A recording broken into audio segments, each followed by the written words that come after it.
말씀과 함께 29페이지를 제가 읽겠습니다.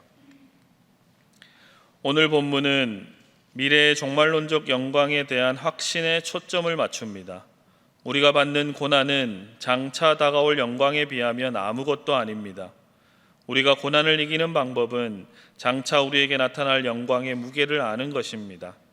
현재 모든 피조물과 성도들은 탄식하며 고통 중에 있습니다. 이런 우리를 보시며 성령께서도 탄식하고 간구하며 도우십니다. 성령님의 간구와 우리의 기도가 합력하여 선을 이루어 갑니다.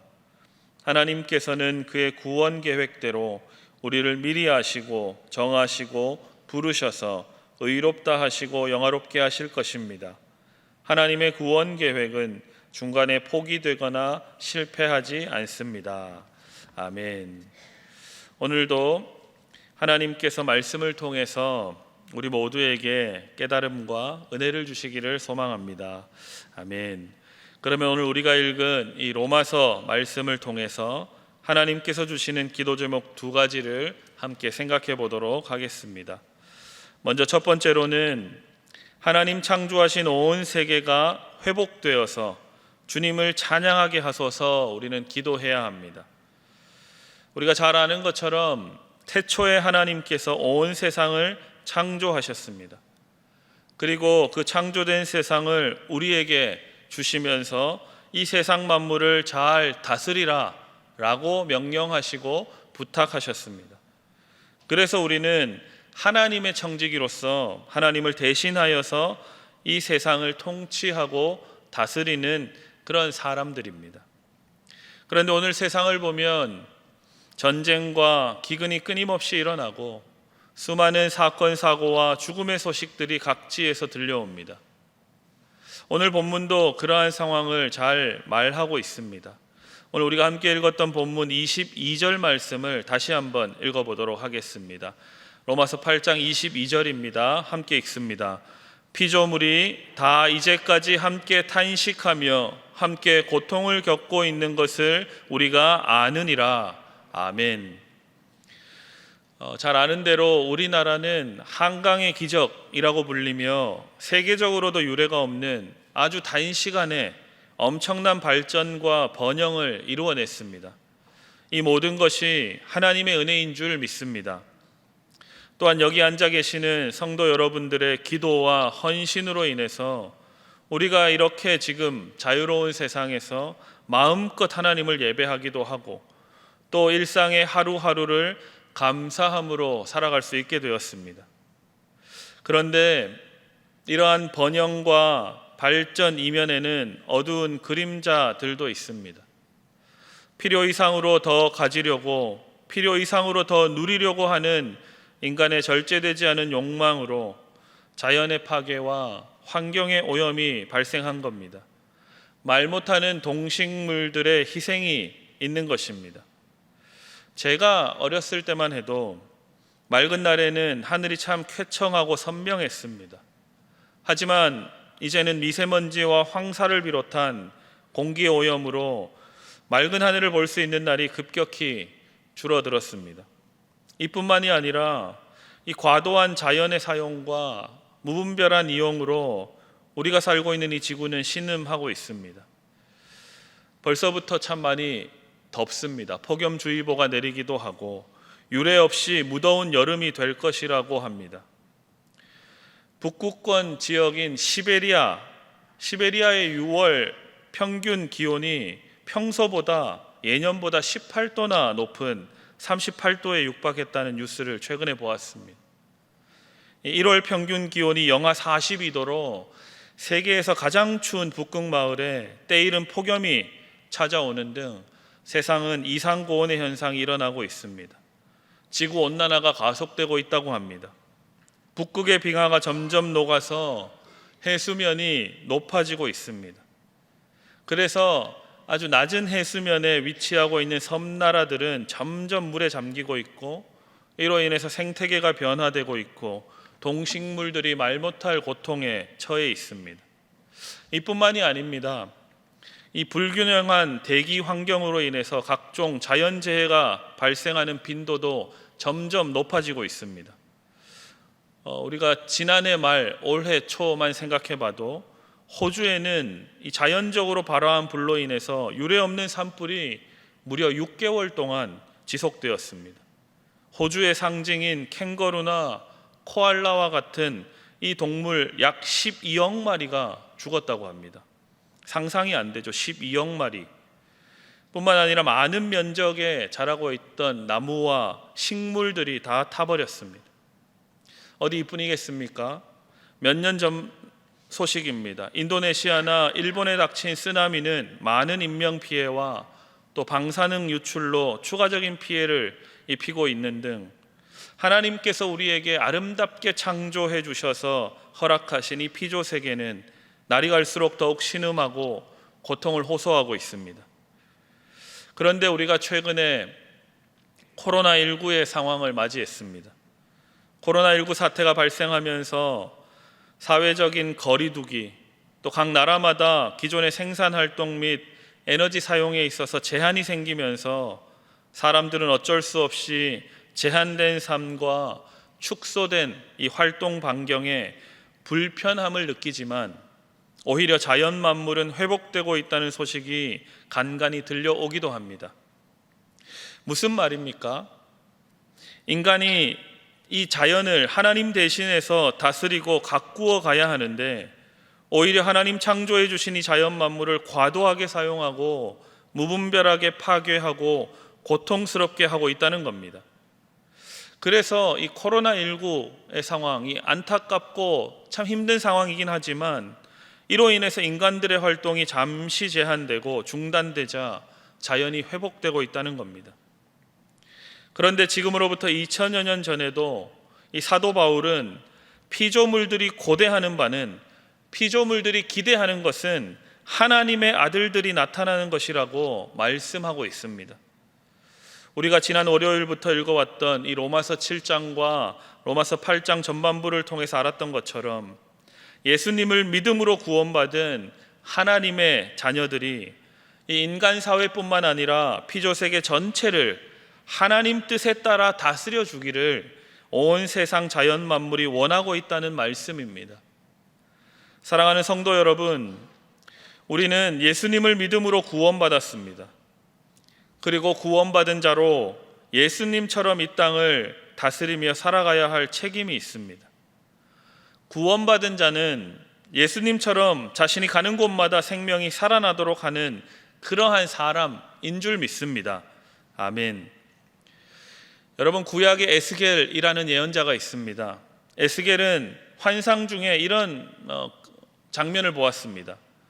하나님의 성전에서 흘러나온 물이 성전 주변을 흐르고 강이 되어서 흘러 바다에까지 닿게 되었는데 그 닿는 곳마다 생명이 살아나고 그 물이 지나가는 곳마다 꽃이 피고 열매가 맺히게 되었습니다. 이와 같이 예수님을 그리스도로 믿고 영접한 성도들은 가는 곳마다 온 세상 만물이 살아나고 태초에 하나님께서 만드신 모양대로 회복하게 하는 그 역사가 일어나게 될 줄 믿습니다. 그래서 그 생명이 살아나는 각종 일에 여기 모인 저와 여러분이 부르심을 받은 겁니다. 온 세상을 하나님 대신하여 다스림으로 피조세계 전체를 온전한 회복으로 가꾸어가는 하나님의 아들들이 다 되시기를 주님의 이름으로 축복합니다. 아멘. 두 번째로 우리가 기도할 제목은 성령의 내주하심과 때마다 도우심을 신뢰하며 담대히 살아가는 성도 되게 하소서라고 우리는 기도해야 합니다. 우리는 오직 하나님의 말씀을 통해 바른 신앙을 가져야 바른 기도, 온전한 기도의 자리로 나아갈 수 있습니다. 그렇지 않으면 하나님이 아닌 내 욕심과 제어되지 않은 내 욕망을 이루기 위해서 마치 알지 못하는 신에게 경배하고 기도하는 사태가 벌어질 수도 있습니다. 그렇기 때문에 우리는 하나님의 말씀을 때마다 생각나게 하고 예수님처럼 살아가도록 이끄시는 성령님의 내주하심과 성령님의 나를 도와주심을 신뢰하며 때마다 스스로를 잘 돌아보아야 합니다. 로마서 8장 26절 말씀입니다. 우리 다시 한번 읽어보도록 하겠습니다. 로마서 8장 26절 다시 읽습니다. 이와 같이 성령도 우리의 연약함을 도우시나니 우리는 마땅히 기도할 바를 알지 못하나 오직 성령이 말할 수 없는 탄식으로 우리를 위하여 친히 간구하시느니라. 아멘. 하나님의 아들 예수님을 구원자로 믿고 내 삶의 주인으로 영접하는 자들에게는 그리스도의 영이자 여호와의 영인 성령님께서 내주하게 됩니다. 그래서 우리는 하나님이 거하시는 거룩한 성전이 되는 것이죠. 그 성령 하나님께서 때마다 우리를 지키시고 우리를 도우십니다. 어떻게 우리를 도우시겠습니까? 우리 성령님께서는 하나님의 말씀을 기억나게 해주시고 그 말씀의 의미를 깨닫게 해주시고 그 말씀대로 살도록 우리에게 동기부여를 해주시는 성령님이십니다. 뿐만 아니라 연약하고 부족한 우리가 하나님의 뜻대로 살 수 있도록 우리를 위해서 친히 간구하신다라고 오늘 로마서는 말씀합니다. 그래서 성경은 이 성령 하나님을 보혜사라고 부르고 있습니다. 우리를 위해서 간구하시며 도우시고 위로하시며 우리를 설득하시고 추동하셔서 하나님의 뜻대로 살도록 하게 하는 성령님이 저와 여러분 가운데 거하시는 줄 믿습니다. 아멘. 요즘에도 사람들이 많이 오고 가는 그 번화가의 거리를 혼자 이렇게 걷고 있으면 가끔씩 한 두 사람 정도가 다가와서 이야기를 걸 때가 있습니다. 여러분 경험이 있으시죠? 몇 해 전에 저도 집에 가는 길에 두 사람이 가까이 오더니 선생님에게 아주 좋은 기운이 느껴집니다 라고 하는 겁니다. 그래서 저는 바로 어떻게 아셨어요? 저 예수 믿거든요 라고 태연하게 응답했습니다. 잠시 그들은 당황하는 것 같더니 포기하지 않고 다시 치고 들어옵니다. 아, 그러시군요. 그런데 선생님에게 느껴지는 그 좋은 기운은 조상님이 지켜주셔서 그런 겁니다 라고 말을 하는 겁니다. 제가 포기했겠습니까? 이에 질세라, 아, 그렇게 생각하시는군요. 저는 예수 믿는 사람이라서 우리 성령 하나님께서 제 안에 거하시거든요. 아마 저를 지키시고 도우시는 성령님을 느끼셨나 봅니다 라고 대응하며 말을 이어갔습니다. 계속 말을 제가 이렇게 했습니다. 우리 선생님들도 저와 같이 예수님 믿으면 성령님의 도우심과 지켜주심 가운데 살아갈 수 있습니다. 오늘 하나님께서 두 분에게 복음을 전하라고 하시는 것 같습니다. 제 이야기를 한번 들어보십시오 라고 하나님 이야기를 막 이어가려고 하자 그분들은 이 뒷걸음질 치며 다른 사람을 찾아 떠났습니다. 여러분, 제가 잠깐 한 말이 진짜 아닙니까? 우리는 예수님을 구원자 그리스도로 믿습니다. 그래서 우리에게는 성령 하나님께서 내주하셔서 우리를 늘 지키시고 보호하시며 하나님의 뜻으로 인도하십니다. 그래서 하나님 말씀에 적극적으로 순종하며 나의 무분별한 욕망을 제어하고 내 이기적인 본성을 쳐서 복종시켜 갈수록 우리는 성령 충만한 삶을 살아가게 되는 겁니다. 성령 충만은 어떤 신령한 집회에 가서 외부로부터 어떤 기운을 주입받는 것이 아닙니다. 이미 우리 안에 계신 우리를 위하여 때마다 탄식하며 간구하시는 성령 하나님의 존재를 알아차리면 됩니다. 그 성령님의 도우심으로 하나님의 말씀을 깨닫고 깨달은 말씀에 순종하며 말씀대로 살아갈수록 우리는 더욱더 성령 충만해지는 것입니다. 여러분 믿으십니까? 아멘. 그래서 우리는 주님, 성령님께서 내 안에 살아 역사하심을 믿습니다.